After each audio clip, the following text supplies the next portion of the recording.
Last thing I expected at my mother's funeral was to be publicly humiliated. But there was my sister, standing in the middle of the reception room, loud enough for everyone to hear. She never really contributed, Danielle said, nodding toward me. I handled everything that actually mattered. Relatives looked away. Some even nodded. I felt invisible, swallowed whole by grief and humiliation at the same time. Then a man I had never seen before walked through the door, holding a sealed envelope. My name was written on the front, in my mother's handwriting, and suddenly I wasn't invisible anymore. My name is Lydia Harper. I'm 34 years old, and I've spent most of my life being the quiet one in a loud, judgmental family. I work as a hospice nurse. When I tell people that, they often say something like, "That must be so hard." And it is, but it's also the most meaningful thing I've ever done. I sit with people in their final weeks. I hold their hands when their own families can't bear to be in the room. I listen. I stay. Ironic, then, that my own family treated care like a burden instead of love. I wasn't rich. I wasn't glamorous. I didn't have the kind of accomplishments you could show off at dinner parties. But I had something none of them expected: patience, and a heart that didn't quit when things got hard. Growing up, my sister Danielle was the one they praised. Perfect grades, perfect job, perfect image. She moved to the city young, built a polished life, and came home just often enough to remind everyone how successful she was. I didn't resent her for that. Not at first. When Mom got sick, Danielle sent flowers. She sent cards. She called on Sundays sometimes. I stayed. I moved back into the house and changed Mom's sheets when she couldn't do it herself. I fed her, helped her to the bathroom, and sat beside her at 3 in the morning when the fear got too big for sleep. I listened to things she couldn't say to anyone else. I was there for the hard parts, the quiet parts, the parts nobody photographs or frames on the wall. Still, at family gatherings, I was the one who didn't achieve much. The nurse who never left town. The daughter who stayed home. It was never said cruelly, exactly. It was said the way people say things they believe so deeply they don't realize how sharp the words are. My dream wasn't big in their eyes. I just wanted to give people dignity in their worst moments. And somehow, even that became something they used to measure me and find me lacking. By the time Mom passed, I thought I had accepted my place in the family. I thought I understood what I was to them. But that day at the reception, standing in the living room that still smelled faintly of her lavender hand cream, proved I never really understood what was coming. If you've ever been the one who stayed quiet while others took credit, you'll understand this story without me having to explain it twice. Some of us aren't loud. We're not flashy. We don't announce what we do or keep a running list of our sacrifices. But we carry more than anyone sees. And sometimes the people who should see it the most are the ones who ignore it completely. If that hits close to home, make sure you subscribe. You're not alone in this. Have you ever been underestimated by your own family? Drop a comment. I read every single one. And if you believe quiet strength deserves recognition, hit like or click hype. Because stories like this, they deserve to be heard. The reception was held at the house, Mom's house. Her pictures were still on the walls, her teacups still in the cabinet by the kitchen window. The smell of lavender was fading, but it was still there, underneath the coffee and the casserole dishes people had brought. I stood near the hallway, holding a plate I hadn't touched, when Danielle walked to the center of the room. She didn't lower her voice. That was the part that cut the deepest. She had an audience, and she knew it. "I just want to say," she started, smoothing her blazer, "that the last few months were incredibly difficult, managing everything from a distance, handling the finances, coordinating care." She paused. "I'm glad I could be there for her in the ways that really mattered." Relatives nodded. An aunt reached out and touched Danielle's arm. "You did so much, sweetheart." I stood there with my untouched plate and said nothing. But then she turned slightly, just enough that I knew the next part was for me. "Some of us were just present, which is fine, but let's be honest. Anyone could have done that." I put my plate down. "That's not fair." "I'm not trying to be unfair, Lydia.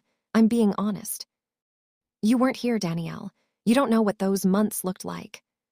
She tilted her head, the way she did when she thought I was being dramatic. "I know exactly what they looked like.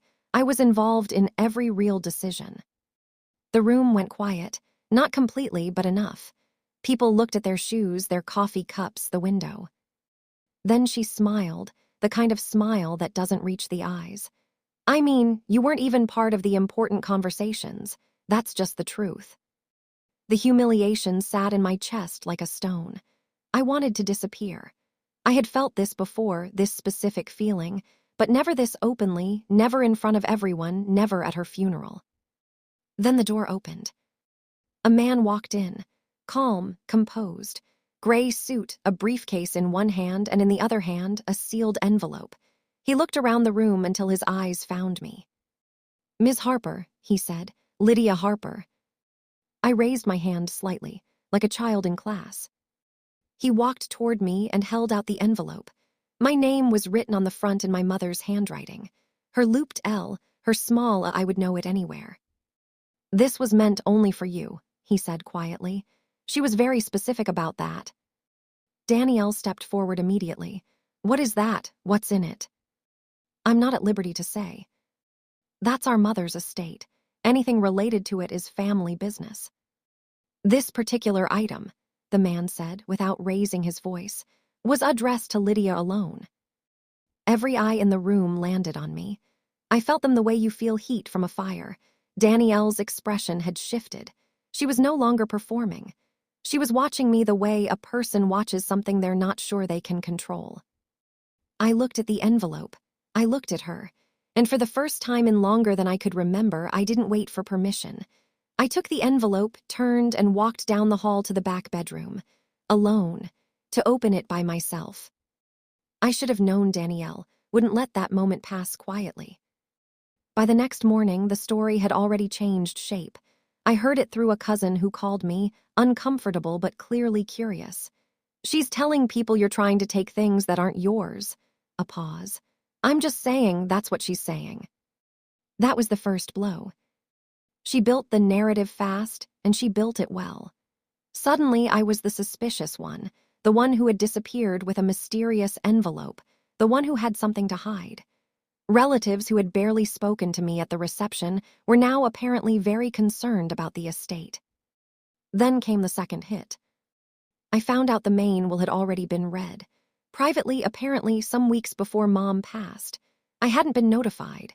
Everything, the house, the savings, the small investments Mom had quietly built over decades, had been left to Danielle. I was told, through a cousin who seemed almost embarrassed to relay the message, that I was never meant to inherit. I sat with that for a long time, not because I needed the money, I didn't, but because of what it meant. Someone had organized that process. Someone had made sure I wasn't in the room. Then came Danielle herself. She called me on a Tuesday evening. Her voice was measured, almost gentle, which was somehow worse than anger. "I just think it would be better for everyone if you handed over whatever was in that envelope. If it's a legal document of any kind, it belongs with the estate materials." It was addressed to me. "Lydia, don't make this something it doesn't have to be. You had the will read without telling me." "That's not what happened." "Then what happened, Danielle?" She didn't answer that. She just said, "I'm asking you to do the right thing," and hung up. After that, the family gatherings I had always been half included in stopped including me at all. Text threads went quiet. An uncle who used to check in on me monthly stopped calling. I became, quietly and efficiently, an outsider. The grief was still there, sitting in my chest every morning. But underneath it, something else was growing, something steady and focused. I started going back through my memories of the final months, the conversations, the small details I had filed away without meaning to. A comment Mom made in October about changing something. A moment in November when she asked me to hand her the notepad on her nightstand, and then tucked it away quickly when Danielle's car pulled into the driveway. The afternoon she held my hand and said, "You'll understand later, baby. I promise you'll understand." Danielle, meanwhile, had stopped being careful. She had decided she had already won, and that confidence, that certainty, would be the thing that undid her. What they didn't know was that Mom and I had conversations no one else was part of. Not arguments, not complaints. Conversations Real ones at 2 in the morning when the rest of the world was asleep and it was just the two of us in that quiet house. She talked about her life in a way she never had before, about regrets, about things she wished she had said sooner, about fairness. The envelope contained more than just a letter. I knew that the moment I opened it. There was a letter, yes, in her handwriting, 2 full pages, and it was the most honest thing she had ever written to me. But there was also a page of instructions. Names, dates, a specific reference to a document she described as her true final wishes, held by someone she trusted, someone Danielle had never thought to look for. "I had a plan they never saw coming," she wrote. Those were her exact words, built from things she had quietly arranged in her final weeks when Danielle thought the hard work was already done. The official will, I began to understand, had been rushed. Executed on a day I now remembered as the day I had stepped out for 3 hours to cover a shift for a colleague who was sick. 3 hours. That was all it took. And there were details in the envelope that suggested the process had been steered in a specific direction by someone who knew how to make legal paperwork move fast when it needed to. This wasn't just about money anymore. It was about truth, about what my mother actually wanted and who had worked to make sure those wishes were buried before anyone thought to look. I reached out to Mr. Collins on a Wednesday morning. He was an older man, a family lawyer who had handled small matters for my mother over the years, quiet work, a property filing here, a notarization there. Danielle had quietly distanced him from the estate process months earlier, replacing him with a firm she had chosen herself. At the time, I hadn't thought much of it. Now it was the first thing that made complete sense. He agreed to meet me at a diner off the main road, halfway between his office and my apartment. He listened to everything without interrupting. When I finished, he was quiet for a moment, turning his coffee cup slowly in his hands. "There are some things about the timeline that troubled me," he said finally. "I wasn't asked to be present. I wasn't consulted. For a woman I had worked with for over a decade, that was unusual." He confirmed that a will executed under specific conditions, without full disclosure to all intended beneficiaries, could be legally challenged. More than that, he confirmed that secondary documents, if they existed and could be verified, carried real legal weight. He became my ally, not loudly. He was careful, methodical, the kind of man who measured words before spending them. He helped me understand what mattered, what was solid evidence and what was feeling, and how to tell the difference. Meanwhile, Danielle had moved into full celebration mode. She announced the house would be listed. She held what she called a family gathering at Mom's home that I was not invited to. She posted photographs online, standing in the living room, smiling. I didn't react. I gathered documents. I pulled together the records I had kept from the caregiving months, medication logs, care schedules, receipts, the small detailed record of a life I had maintained quietly and consistently. I collected the messages Mom had sent me in her final weeks from her phone, words I had saved without knowing why, only knowing they felt important. I built something, slowly, carefully, without announcing it. Mr. Collins reviewed everything over 2 weeks. Then he sat across from me and said it plainly. "When this comes out, Lydia, it will change everything." The meeting was formal. A conference room in a legal office building downtown, fluorescent light, a long table, too many chairs. Danielle arrived with her own lawyer, a sharp woman in a charcoal blazer who looked accustomed to winning. Danielle herself was composed, almost bored, the way people look when they've already decided how something ends. She didn't look at me when she sat down. She arranged her folder, clicked her pen, and leaned slightly toward her lawyer with the ease of someone who expected no real resistance. I sat across from her. Mr. Collins was beside me, unhurried. I placed the sealed envelope on the table. Danielle's eyes dropped to it immediately, just for a second. Then she looked away again. The envelope contained 2 things. My mother's handwritten letter, 2 pages, clear and specific, and a signed, witnessed letter of instruction referencing a secondary will, executed 6 days before her death, with a different attorney in a different office, arranged during the one afternoon Danielle had left town to attend a work event. Mom had known. She had prepared. Mr. Collins presented the documentation. The secondary will was verified. It had been filed correctly, witnessed by two individuals who were not family members, and it was legally sound. Danielle's lawyer asked for time to review the documents. She took 15 minutes. When she came back, something had shifted in her posture. "This document," Danielle said, her voice still controlled, "is something I've never seen before. I have no idea where it came from." "Your mother filed it herself," Mr. Collins said, "with a notary and two witnesses present." "That's not possible. She wasn't in a condition to do that." "The notary's records indicate otherwise." Danielle turned to me for the first time. "You put her up to this." I looked at her. I was at work.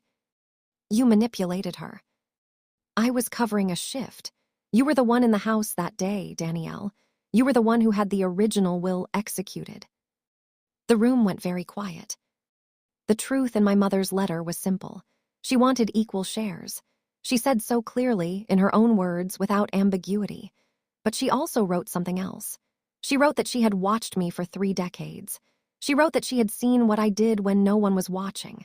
And she wrote, in her careful, looped handwriting, that she trusted me because I had never asked her to. Danielle's voice cracked once, trying to regain footing. But the documents didn't waver. The evidence didn't bend. And when the meeting ended, she had no ground left to stand on. I didn't say anything to her as we left. I didn't need to. The truth had spoken clearly enough on its own. I walked out of that building into gray afternoon light, and I felt something I hadn't felt in years. Not triumph, not relief exactly, clarity. I knew who my family was now.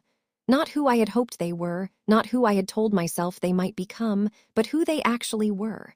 That knowledge was not soft or comforting, but it was solid, and I found I could stand on it. Danielle faced legal consequences. The attempt to suppress a valid legal document was not something that passed without notice. She lost the credibility she had built carefully over years, and she lost it in front of the exact people whose opinion she had always valued most. Some of what followed was formal. Some of it was quieter, the kind of social erosion that happens when people realize they were given a false version of a story and chose to believe it. The house went to both of us, equally, as Mom intended. I sold my share back to an estate account and kept none of it in property.